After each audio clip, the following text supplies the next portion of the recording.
How you doing? Good morning. Nice to meet you, Sarah. Nice to meet you as well. Can you see me? Yes, I can see you. Okay. I don't know what happened to my picture. Oh, okay. I see y'all now. Okay. Okay. All right. Okay, we're going to get started. Just to give you an introduction, Sarah, to what this is all about is I'm Fred Massey. I started my own consulting firm, business advisory, about 3 years ago. And before that, I used to run some companies. I used to be CEO, CFO. I have a finance background with CPA. So over those years, I've helped individuals start businesses. I work through tax work, business development, help with creative financing, all those different things that might be necessary to help run businesses. And so over the last 3 years, I've concentrated on to be able to do that as my consulting practice, but I do a session. This session is done every month. It's the second Saturday each month. And it's an open session. It's a business network session that I work with individuals in the network, and we try to be able to help each other out. I help coordinate, but the goal is to be able to, if anyone has an issue, they can bring it forward, and then I can kind of even do some research and present on it. So this is fluid compared to, I have series out there. If you want to, you can join my Visions 2020 LLC Facebook page. Here comes Roberta. And also I have a YouTube page for Visions 2020 out there too, that I save videos out there. I have various sessions that I've done. There's a development session. There's a personal development session, which deals with behavior, how to communicate, just things as an individual to grow you. And then I have a business development series that talks about basic steps on completing a business plan. I walk you through the business plan, all the different areas, financial, marketing, operational, so that you can develop a business plan for your business. And then this is the networking group that I've done out of it for individuals who are actually into business to be able to help continue to grow their businesses. So that's what I'm doing today, is maximizing your business advantages. And this is a carryover from the session I had about 2 months ago. It's basically, as we look at, okay, why do people create businesses and things like that? And what can you take advantage of? And part of the thing is that I teach through my experience and share through my experience of being able to help others through my own personal experience and leveraging things. I left, big time job to work on my own, quote, with less money. However, there's more positive things tied to it. I'm taking advantage of some of the things that we'll talk about today that are typically you do for your home expenses. But if you treat it right and have the right setup, you can take advantage of that for your business. And we'll go over some of those things. And the other thing that when I do sessions and I talk to different folks, or entrepreneurs, they're like, how you doing, Roberta? They ask, well, why did you leave a six-figure, job and you're making less than that? But why do that? Well, you can look at health. You can also look at the fact that when you do the computation of when I was making that big money, and you divide it by the amount of time that you have to commit to that, because in those jobs, the CEOs, CFOs, it's like 24/7. So if you take that hourly rate, the hourly rate of that big income is kind of less than what you would do if you were just to go out on your own. And and people don't realize that. And that's why sometimes people get caught up in, I want $200,000 or $300,000. But when you look at doing it 24 hours a day, 7 days a week, and it comes out to like $40 an hour, I make more of that now billing out to clients, and then I can control that and have that flexibility. Plus, I can target and help the folks that I want to help and things like that. So, so I share some of those struggles as starting my own business, because it was 25 years in the making, but 3 years in existence, to be able to get to that point. So today we're going to go over maximizing your business advantages. And as we go through it, if you have questions, you can just, let me know. On Zoom, put your, you can even hit the hands up so that, catch my attention. So as we go through here. So I'm going to just mute everybody just in case. And then if you have questions, then I can unmute so that, because I videotape this and I save this onto, depending upon, I'll save this for our group. And if there's something that's, not confidential or anything like that, I'll put that out there so that people can, get benefit of it. But my teaching series on personal development, business development, they're out there on YouTube and the Facebook page. So if you join Facebook, if you join my page, Visions, and ask requests to get into the network group, then I can go ahead and let you in, and then you have access to all this also saved also. Okay. All right. Okay. All right. So let's go on.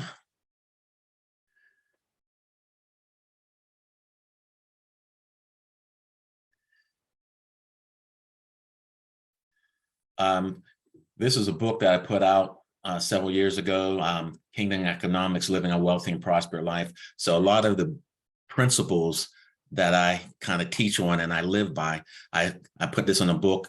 I was asked to teach a conference in Germany. So I used this as the basis when I went over there to be able to go. And it has just, life principles from a spiritual perspective of why you can look at things and translate them in to be able to be financially successful.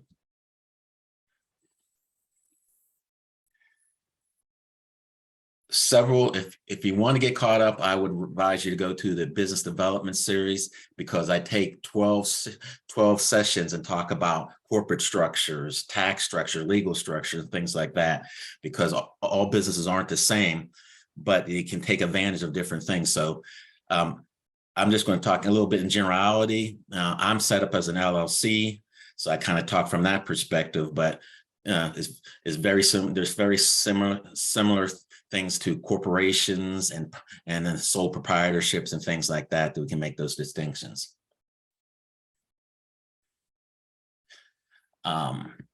Just want to put a disclaimer out there. I've learned now as I go more and do sessions and things like that, I'll be citing from different sources. However, one of the things I definitely would caution people to do is, as we talk about different scenarios that people ask questions and respond to, I want people to understand that, without knowing all the specific analysis and seeing documentation, I'm just responding to what's information given. So I don't want, someone say, oh, he said to do this and let's take it, because, I don't want to be viewed as professional opinions per se, because to do that, people do ask me that, and I'll do up analysis and reports and I'll sign off as a CPA, but then I get paid for that.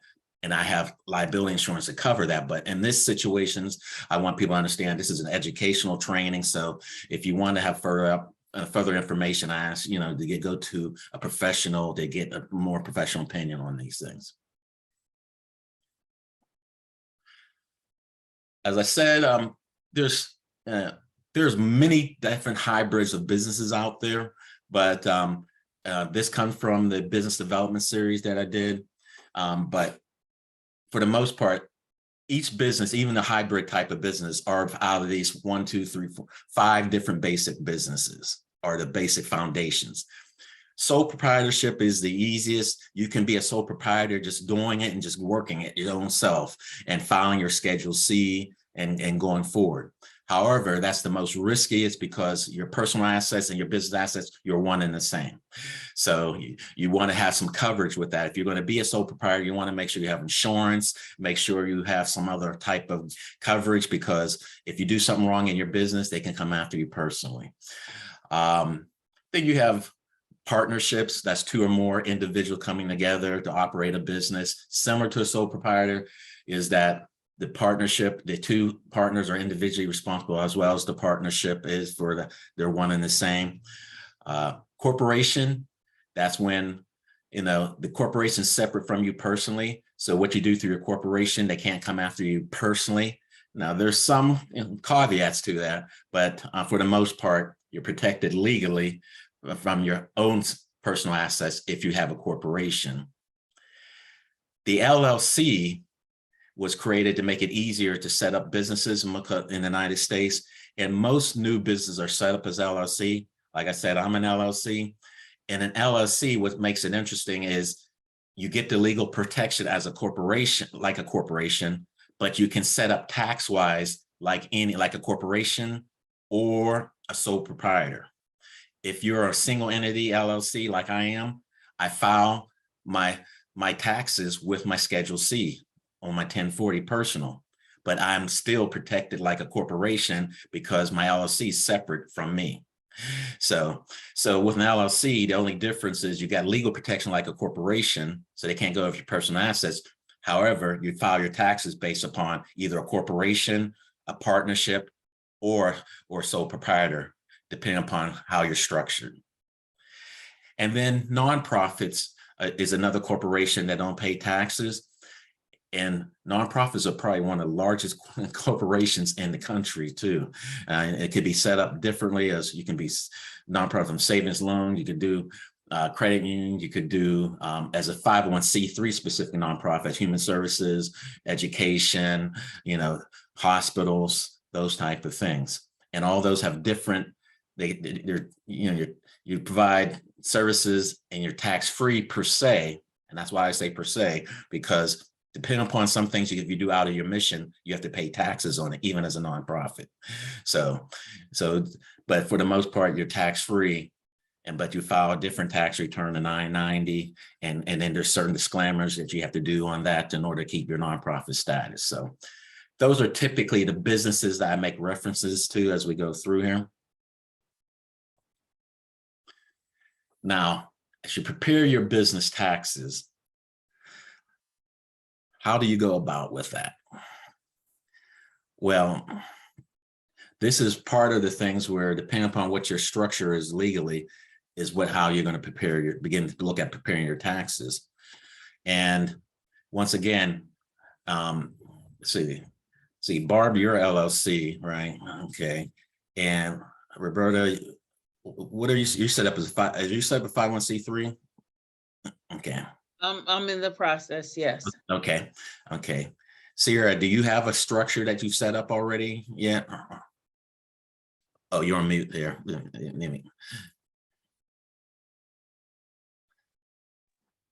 I have an LLC, yes. Okay, I'll say, okay, oh, good, all right.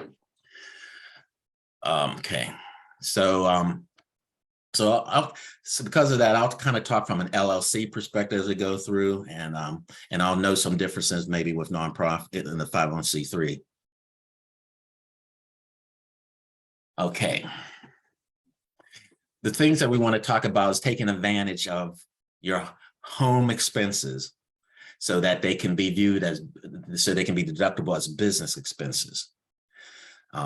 This is important. And once again, I'll make reference to the caveat that I put at the waiver, because you have to look at circumstances. I'm going to talk in a general most sense, but there's certain things that are, that qualify, that could, disallow the deduction, if you do certain things. So I'll try to mention that, but just, so when I mention these expenses, don't say, okay, I have expenses, I'm just going to deduct them, because there's certain ways you have to account for and record, document in order for them to be deductible.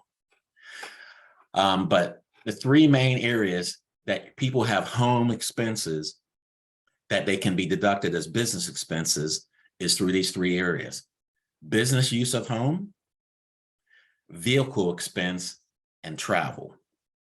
And I make reference through, these can be referenced through the IRS publications that you can get from the irs.gov website. It's 535 business expense, 587 business use of home, and 463 travel, gift, and car expense. So these are coming right from the IRS publications. So let's take a look at them one by one. And if you have questions, I want to make sure we can go through them, because typically if you have a 12/31, December 31st year end, tax years coming up, you want to make sure that you have your documentation in order to utilize these so that when you file your taxes. So let's look at home expenses. These are typical home expenses that you have that can potentially be deductible depending upon how you document and treat. So when we say the home business deductions, one of the key things is that if you run your business out of your home in a dedicated space, okay, and we'll talk about that. So to get that dedicated space, you have to look at a dedicated space that's not used for your home, so that you can have square footage that you can document out of the square footage of your entire house. You can take that percentage and allocate these particular expenses against as a home business deduction. And if you're a single entity LLC, they would go on your, on your Schedule C, and you have that home business deduction schedule that you can do to put these expenses on and do that allocation. And it will be deducted on your Schedule C. So a couple of things. And let me also talk about business. So that means it has to be your primary source of business. So, and like I operate out of a room that I've dedicated as an office, and I have multiple systems. My client files, it operates here. I take that square footage out of my square footage of my total house, and I use that to allocate that against these particular expenses. I don't have an office anywhere. I do everything through Zoom as a virtual office with folks. So I do things through Zoom. Yes, Roberta. So is there a difference in expenses if you're a renter versus a homeowner? And the reason why I'm asking is that, okay, and this is a workable scenario for anybody who's listening. So I have a friend who has a business. She makes candles. That's one of her businesses because she's like a Jamaican. Hate to use that scenario, but she has several different streams of income. But she makes candles, so she uses her kitchen. She also makes shea butters and oils, and she sells incense. But she uses her kitchen. She uses her kitchen space because apartments down here are configured a little bit different. And she's got a 1-bedroom. So basically, just her kitchen and her dining area to do her butters, her candles, and stuff like that. See, I would be cautious on that because it says specifically that it has to be dedicated use, and that you don't have any personal use of that particular area. So it might be better for, it depends on, and this is where I say about taking advantage of certain things. Maybe getting, you can deduct rent and all those other things, but it has to be a dedicated space. So she might want to, I mean, if it's possible, if the lease comes up or not, have another bedroom that could be dedicated to do those things, and she would be able to deduct these expenses. But right now, I would be challenged to try to do that, because if you look at the publication, it says it has to be dedicated. There's no other personal use of that space going on. And so it can be real tricky, especially when we're talking, there's just one kitchen. That'd be tricky to kind of pass audit and IRS inspection on that. I just wanted some clarification, and hopefully that helps somebody so that they don't make a mistake. Well, and there's a reason, and that's why, like a lot of, I have clients, I have a particular client, but you can see it happening in the Pittsburgh area. I don't know about, it might be happening down where you're at too, but like for a lot of people who cook, and so they cook out of their house and do catering and things like that. Well, technically, you're not going to be able to deduct some of those expenses on your own kitchen, but that's why community kitchens are springing up. In Homewood, Bible Center has a community kitchen. There's a community kitchen in Hazelwood. And so they're trying to do it. They're there as a place where you can rent that space in those community kitchens so that you can deduct that, and then you can come out and meet the health safety requirements and things like that. So someone like that might be another alternative to do, or find a space that you can utilize and rent and deduct that, because you're not leveraging all that you can be then with those expenses. They do that here, but there's a new thing where you can like rent office spaces. Yeah, yep, they're here too. Just a room, like once a month, you have your board meetings or something like that. Exactly. Yeah. Pay So for that. yeah, so those are things you might want to use alternatively so that you don't run the risk of having expenses refuted by the IRS, because that would be a red flag when you can't designate a separate room, a separate space, and you have personal comingling. IRS doesn't like that at all. They're going to view it as on a conservative basis that you're using it personally, and they're going to throw out that deduction. Thank you. Mm-hmm. So some of the other expenses, you got insurance. So, property insurance, that can be deductible based on the percentage. Rent. So it's not only if you own your place, but if you're renting, you can deduct a percentage of the rent. That's your business from there. Repairs, security system, utilities. One caveat on the utilities is telephone. If there's only one line coming in the house, you can't deduct that. But if you have a separate business line like I have, you can deduct that as a deduction also. So keep that in mind. And then, Fred, I have a question on that part. yeah. Mm-hmm. So my one line is not really used as a home line. I mean, it's a landline, but it's only used for my fax machine. Like I don't dial out on it because I use I have a business account with T-Mobile, so my phone is all connected to my business stuff. Okay. So I think you just want to make sure you can have documentation ready, because if it's only one line, you want to be able to show that, I'm just using the fax for my business as support in case it gets flagged. Because in the publications, when you look at it, it says utilities, there's a disclaimer for telephone. And it says, if there's only one line, they're just going to assume it's used personal. So then you have to be able to refute that then. Okay. Thank you. Mm-hmm. Now, another way to be able to refute that, and this is something that you want to look at too, is if you put things in your business name and then you pay through your business, that makes it a little bit more easier to refute. So, keep that in mind too. And that's the other thing. Remember when we say if it's LLC is separate, so that means anything that's separate needs to be in your LLC's name in order to make it a little bit easier and deductible. Now, if you own your place, now you rent, that's one thing you can deduct the percentage of the rent, based off your business use. But if you own it, then the way that you can take is you can take part of the depreciation of your home as part of a business expense. Now I put a caution there. So suppose because you can't deduct a mortgage directly as a payment, you have to deduct depreciation of your home because your mortgage is paying for your home. So that's the difference. If you own your home and you want to use your home as a home business deduction, then you got to take a percentage of the depreciation of your home as a deduction. Now, I have a question too. Yeah. Mm-hmm.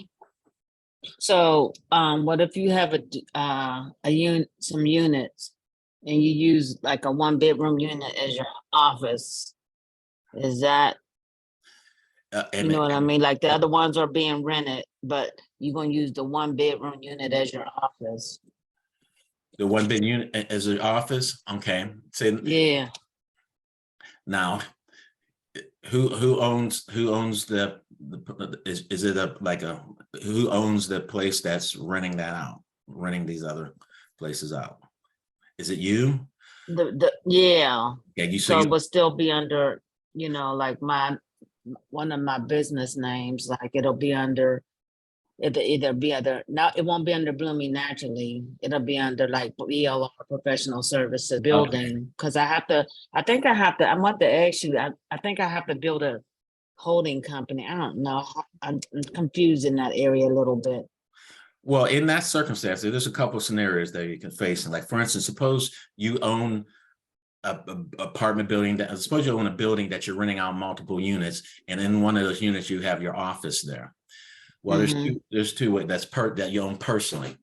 Well, if you own personally, then once again, you can take, whatever the depreciation of that building, you can take whatever your percentage of business use, you can use that as a deduction.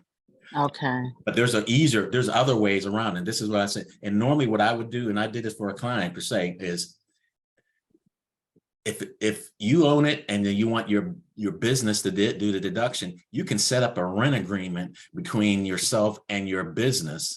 Oh, Make sure- yeah. and make sure it's fair market value, and then use that as a deductible as rent. And see, that's another way around that particular issue. You can't Okay. make it lower than market, but as long as it's market rent that you're charging other folks, and you're paying that through your LLC to yourself individually, then that's a deductible expense. Remember, LLC is separate. So that's Right. another advantage of being a sub. So you need to get up a legal rental agreement, make sure you sign off on it, but then, and it's fair market, then deduct that rent expense that you pay. That's Okay. another way around that. Yeah. Thank you so much for that. I Mhm. was just trying to figure out how to do it. I was like, I know Yeah. I can do it. I'm trying to figure out. Now, the only caution I say about if you trying to take your own personal home and deduct it as a business expense, now I don't do that for my home right now. Reason being is because anytime you depreciate your own personal home, the basis gets lowered.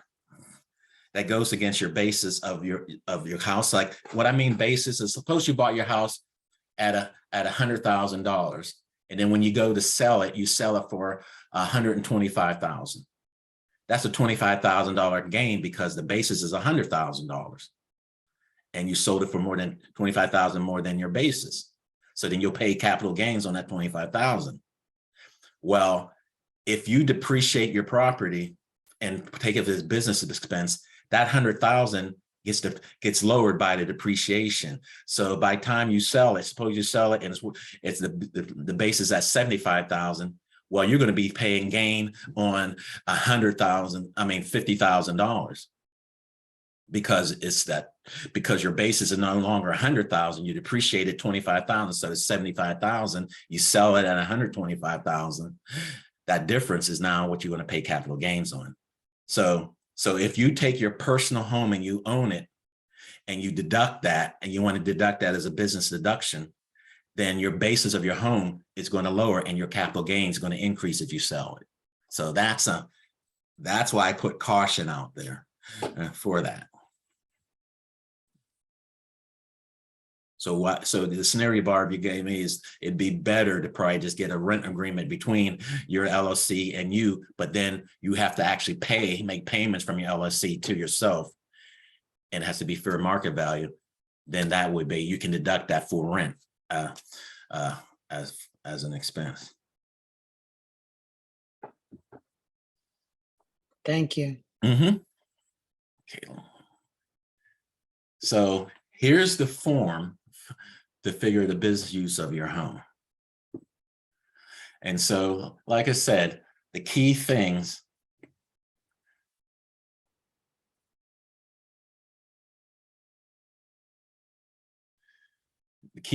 is right here is the total square footage of the area that you're using out of the square footage of the total home will get you this percentage. And then you take that percentage times, from these direct expenses, and these are the allowable direct expenses that you can utilize. Allocate that against the percentage, and then they'll give you what your deductions allowable. Now, if you have a loss to begin with, if you don't have any income from your business, you're not going to be allowed to do any deductions against it. So this deduction is only against any available income. So this is the form worksheet that you have to complete and to be able to take advantage of the business deduction.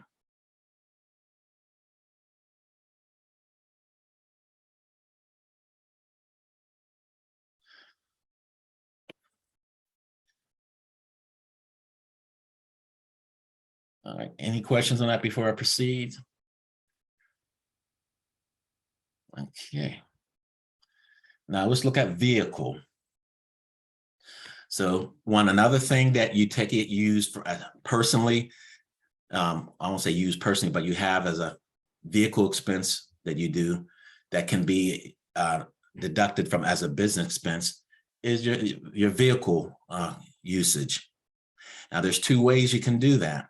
Once again, It has to be a vehicle. Now, if you have a separate vehicle that is like my business vehicle is titled and purchased by my LLC.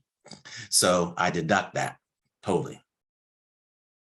Now, if you only have one vehicle that you're using for your business, then there's two ways that you can do the deduction. One, keep track of it through a standard mileage. So the current standard mileage deduction for business that you have to log, you have to have a log that shows the date, the mileage, where you're going from, what business use it was. I recommend, I use QuickBooks for my software and QuickBooks Online. They have a package, that an add-on that allows you to track your mileage. So with a GPS. So anytime I get in my vehicle and go, it's automatically logging my mileage. But you definitely, to get this deduction, especially if you're using your personal vehicle, you got to have a log, because if the IRS audits, they're going to go in and ask you, okay, show me your mileage log. That's going to be automatic. So standard mileage is one way. It's the easiest way, by tracking and make sure you have a log. The other way, depending upon, and this goes back to what year you purchase your vehicle and all that, that's one of the caveats you have to look at. But the other way is actual expenses, meaning that you can take the depreciation of your vehicle times whatever percentage of the business use that is. You can also take, if it's a lease, the same thing, lease times the percentage of business use. Any gas, oil, tolls, repairs, car insurance that are tied to that vehicle times the business use to be able to take that deduction. So either track it by miles or take actual expenses. Okay, yes, Roberta. Okay, I try and give examples so that we all learn from other people's mistakes and other people's successes. So same person who has the candle, wax, all that business. She had a car. It was her personal car. And when she first started her business, you know, she was using her car, whatever. But then I guess I don't know if she sold her car to her business or if she just bought one of those giant magnetic placards to put on the side of her vehicle. Yeah. So then she could, like, when she was running from Greensboro to Winston-Salem and she had that on there, I don't know if she was going to pick up product or if she was going to sell product or if she was just out, you know what I'm saying? She could use that as advertising or whatever. Could you, and I'm not saying that you're the expert on it or the legalese on it or whatever, is that permissible? Or could you could your business buy an old personal car from you and flip it? Because she did end up getting a Mercedes to go with it. Because, you know, after we achieve so much in life, we got to flip the script and buy stuff that we can't really afford or pay insurance for. Well, the answer to that is, that's brought up a good point, because I was going to mention that. If you're using another test that the IRS looks at to see about business deduction for vehicle is that placard that you can attach to vehicle. Okay, like see, with me, my car is titled to Visions 2020 LLC. But one of the things I do want to do too, to add even more security to that, is to get one of those placard things you get attached, so that it can be treated if the IRS pops up. They say, oh, yeah, that is a business use because you are tying it. So that is good to do that. And most tax accountants will say, yes, if you have something that's for your business, okay, make sure, and then it's for business use, make sure you at least have it noted and on there with signage. So that was a good thing. I also will say too, is just like, you know, if you're renting, set up a rent agreement to your LLC to make that a deductible for your LLC. I would say the same thing, that if you have a vehicle that's a personal vehicle, you can sell that to your business at fair market value, and you can look at the Kelly Blue Book and see what the fair market value is, and then that becomes an asset of the business, and then that's just going to be totally deductible. Okay. That's good information. Thank you.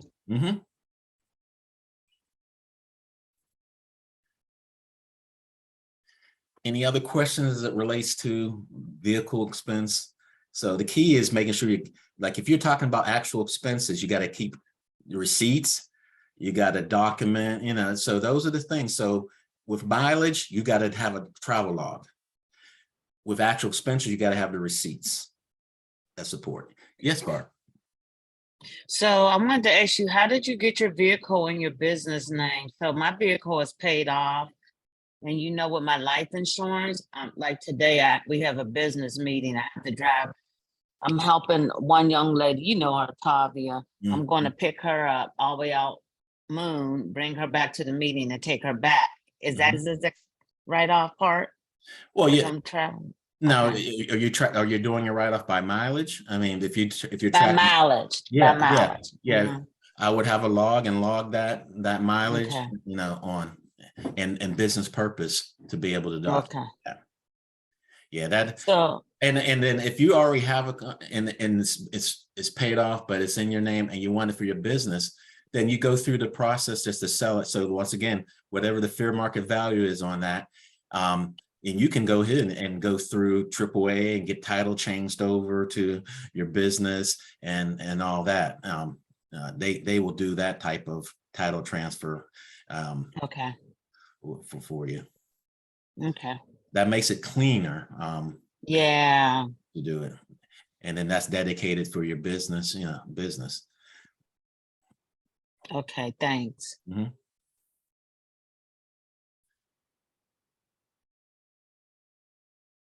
Another thing that we want to caution on too is, okay, you can deduct travel. And in the travel, you have entertainment, meals, and conferences. So those are deductible expenses.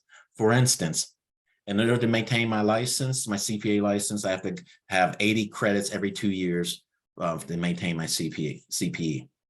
So I go to DC for the conference every year. There's the nonprofit conference, you know, and I go to every year. Or if I go to other particular conferences, well, that conference price is deductible. The travel to and back is deductible. The meals around that are deductible during the conference period. What you want to be careful about is you can't, like the conferences from Monday to Wednesday, then you want to stay over from Thursday and Friday, just add on. That's not deductible because that's not outside of the conference. But during that conference time, the meals, things, the registration, those are deductible. So that's something that you want to be able to be aware of and take advantage of. The meals, now there's a caveat with the meals. Meals are only deductible up to 50% of the expense. So, and they have to be reasonable. So it's not like you can go out and, you know, if you have a 3-day conference and go and get lobster and steak every day and say, I'm going to deduct that. It has to be reasonable. So, but at the same time, if the bill is like $100, you can only deduct $50 of that as for meals as a business deduction. That's just how it's written in the code. Entertainment, like suppose if I take a client out at a conference or whatever that I'm going to do, you know, we're going to go to a show or do something like that, that's a deductible expense. You got to document it, who you're with, what time, and the purpose, but that's a deductible expense. You know, so all these golf things that people go out, that's kind of entertainment. Those are deductible. So when there's a golf outing or you got to, you know, taking a client, you know, out, you know, golfing or to some other thing, that's entertainment, that's deductible at 100%. So all these, so you see all this going on, you think that people just going like, you know, here's the difference. You know, we could all go, you know, individually to say, let's go to Top Golf and go to Top Golf and go out there, start golfing, have fun at the restaurant and all that. Well, that's individually. But if I say, I'm taking a Visions Business Network out to Top Golf, that's a business deduction. And we're going to get there and join. See, the same thing. That's why I said utilizing your personal and business deductions, make sure you document it, the difference. So taking a client to talk about insurance and maybe like buying them a meal, we're talking about insurance. That's a business. Yep. Okay. So again, you got to document it, receipt, the log to show. Yep, I did. Yep. Yep. Take it out of restaurant meals, and we discuss. Now, meals are only deductible by 50%, Mm-hmm. but that's still a deductible expense. Okay.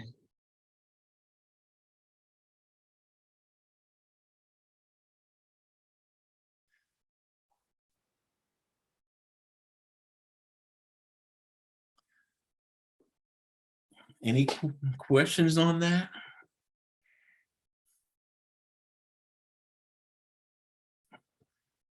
Fred, I do have one more question on the travel. So Okay. if it's not a conference, like for instance, I had to go to Tulsa for some things, and then someone introduced, I was out there passing out my business card. So someone introduced me to somebody that wanted to buy some home mortgage protection insurance for their home. So I had to travel from one where I was staying at to one side to go meet the person. We met at the church, at the Mhm. person's church, because that's where they always go. So is that like fishy, or do I just Well, leave it if you alone, document, or that'd be can I count mileage. any of? That'd be mileage. Okay, Now, okay. this is where you get much better at things. Like, for instance, now, like, there would be times, like, for instance, when my dad wanted, would be like, okay, okay, I want to go down, and he would be a church administrator. So on my vacations, I'd be setting up books for churches and financial system. So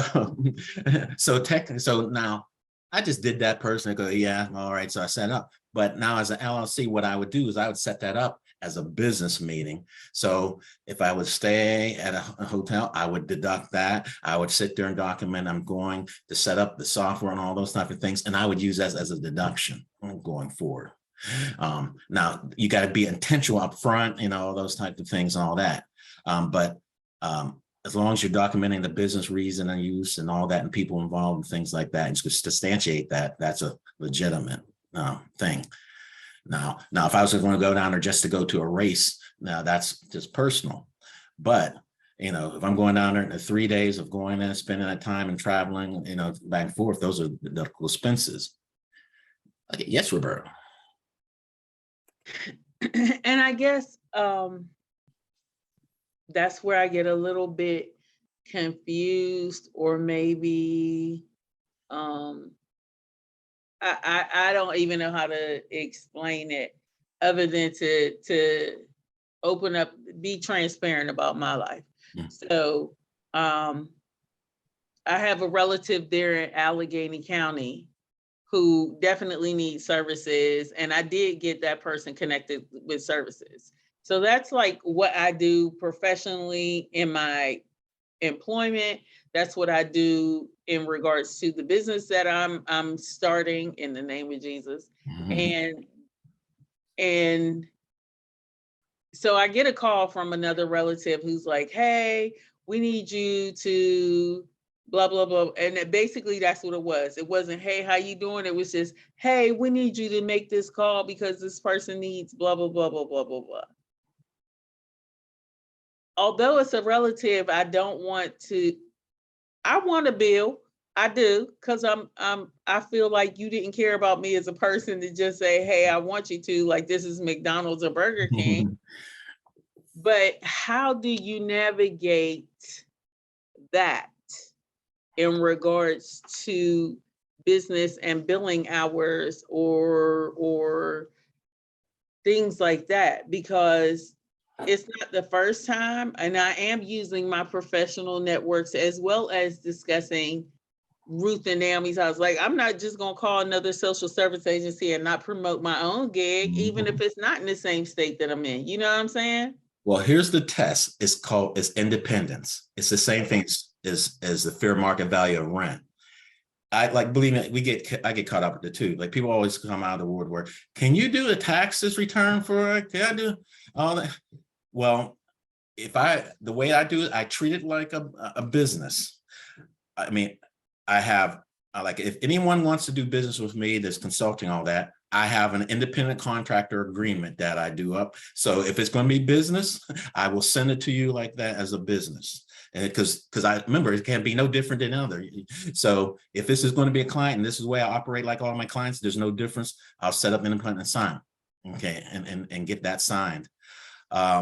If it's tax return, for instance, if it's a tax return, there's times I've done tax return for family and friends that I'm not going to bill, but I will bill, but I will then just credit out because I choose to credit that out on that. So I'll still do the professional work, but then I'll just do a credit on the bill for them. But that's my choice in that. I will caution, and I'm going to say this is the straight up family and friends. For the most part, if they want to ask me, I'll just do it pro bono outside of the things and just do it. But you got to be very careful with that because it's just going to get overwhelming. They're just going to go nuts with it. And you got to keep that hard line. So typically, you know, I'll try to get referrals for other people. And it's if I do some, it's rare few here and there, but I usually don't make a big thing of it because it's just going to get too overwhelming and too out of hand with that. Because remember, this is supposed to be a business. So, you know, there's sometimes you do pro bono services. There's law firms that do accounting firms that do pro bono. So I still can do that. I mean, I'll go through and use my system and all that. And then I'll still do up a bill, but then have it zeroed out so that I had that choice. But if you are going to go to, like, for instance, coming up LA County and be able to help somebody out or do something, then make it sure it's business. You would have to, what would you normally do if you were doing that with anybody else that wasn't related? And you got to be consistent with that to be able to treat that as a business expense. I think it was a double whammy too, because it was like the relative who ordained me as minister. So now you want to pull that, oh, well, you a minister, you a woman of God. And I wanted to say so much, you know, Jesus turned the tables. No, yep. And I'm going to say you have to be, because even the church, I remember before, like when I was in the church, people would always come to the church. I want this. Can you help me with this? Can you do with that? And you got to set boundaries. You got to set boundaries because people will take advantage and all that. And this is one thing, anyone knows me knows this is true. Anytime I use anyone, whether it be a friend, someone from the church or whatnot, I pay them fair market. Now it's up to them if they want to give it back to me or not, but I don't go out and asking to just get over. I will pay. My good friend Joel, for instance, if he comes over to do anything, I pay him. I get mad at him when people take advantage and stuff like that. But that's just me, because I know how it is to be taken advantage of stuff. So that's the philosophy I have. If you can't do that, then it's best, say, okay, I'm just going to just do this on the side. This is not a business. It's just a personal thing, and to kind of make those choices. But if it's going to be your business, you want to take the deductions and all the type of things, then you got to do it normally like you would do with anybody. Just same thing with like rent. You can't even say, okay, you got to do up a rent agreement that's fair market value type of thing. If you're going to buy your own car, it got to be fair market value. You can't just say, okay, this car is worth $15,000. I'm just going to pay $1,000 and call it a day. And the IRS will throw that out. So use that as a guide. So it's the same thing as doing business with folks and family members. I tend to avoid it, to be honest, unless it's purposeful. Like, for instance, I told at my dad's funeral service, I told the family, I'm going to do an estate place seminar and session for the family to participate, and I'll find it so that people can participate in it. That is the way that I can do that, and that people can choose and utilize that. And then I get other people independent that can work with them so that it doesn't become too much on me. That's what I've learned over the years to do.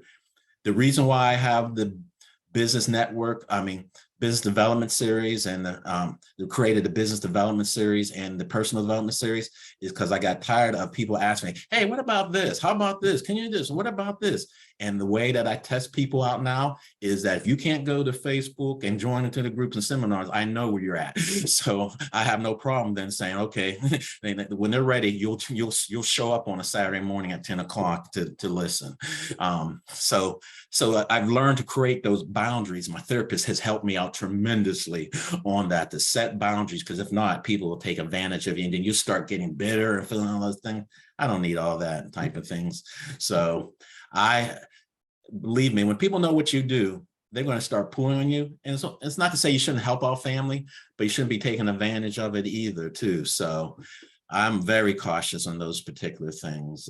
Yeah, I did learn that because it was like right after my mother had passed, they were like, well, you're the SME. And I'm like, what is a SME? And it's subject matter expert. And, you want to throw it all. And it was just, people trying to take advantage at a time in which they knew that you were vulnerable or whatever. But at the end of the day, my thing is that I'm in this to make money. I'm in this and I'm putting my reputation on the line when I have conversations with other professionals on behalf of clients.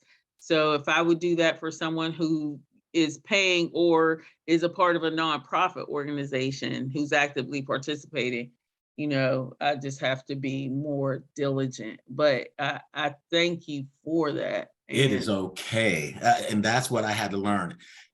I used to think that's being selfish. No, it's self first. And that's the thing that I had to recognize. And it's okay to say no. And understand that, because people respect it. If they know that you're trying to build this and grow and all that type of thing, believe me, if I get to the point, I am to the point, I need someone else to help out because I'm turning down clients and revenue, but I'm maxed out pretty good right now. And so I'm getting to the point, I wouldn't mind employing different folks, different that, helping out, providing service. But at the same time, I know it might not be best off not to be me if it's that close, because you really want to be objective in it, to operate it and those things. And people have to understand that. If they don't respect you with it. So, yeah. So yes, be careful, because, people, don't know, they will want to just use it for what you want. And that includes family members too. But that's why I love these sessions, because when people come to me now, hey, what do you think? What about this? Can I deduct this? I say, I have a session going on the second Saturday each month. And that's what I do. And if they don't show up, then that's what I do now. Oh, what about this? What? Personal development series. I'll be starting that next year. You can sign up for that. I'll go over that then. That's how I deal with that. Thank you.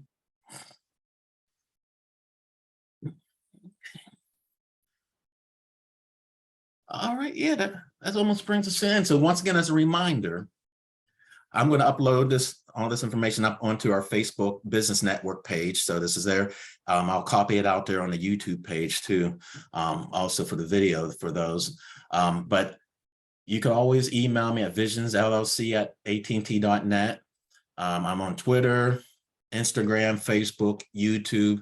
The next session, right now, I have it tentatively as year-end tax planning because December is going to be coming around. So that's tentative. Now, if you guys have another topic and we want to talk about, we can put that in, because we've talked about taxes 2 months ago and we talked about it now.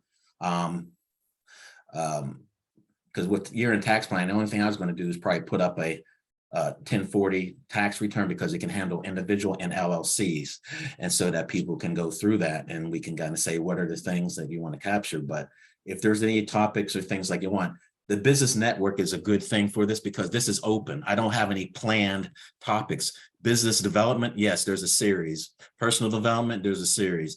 But with this is open discussion for those who want to commit and really grow entrepreneurship. I really want to help that out. So I want to make sure it's targeted and to that. So if you guys have any other suggestions, let me know. If not, we'll try to move forward with year-end tax planning at the next month's session. Any questions? Anyone? Final questions or comments and thoughts?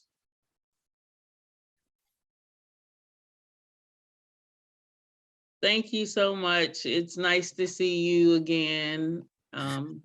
Looking forward to a positive end of 2022 and an even more positive 2023.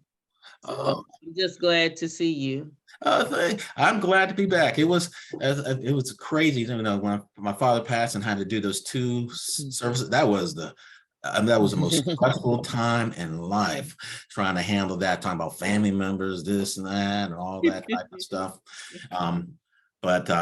That's why I said there's topics that can come across, like estate tax planning. That's definitely a topic I want to start dealing with folks out there. I also want to deal with the topic too. I want to deal with how to come out from bankruptcy. Oh, that's good. That's Because good. I mean, there is ways you can survive it, you know, and I'm talking personally from what I've had to deal with and stuff like that. So, and that's why setting up these company things are so important to help with that process. So those are different topics that I want to be able to put out there and discuss, so that people can really take advantage of those things. When you get with estate planning, I would very much love to participate.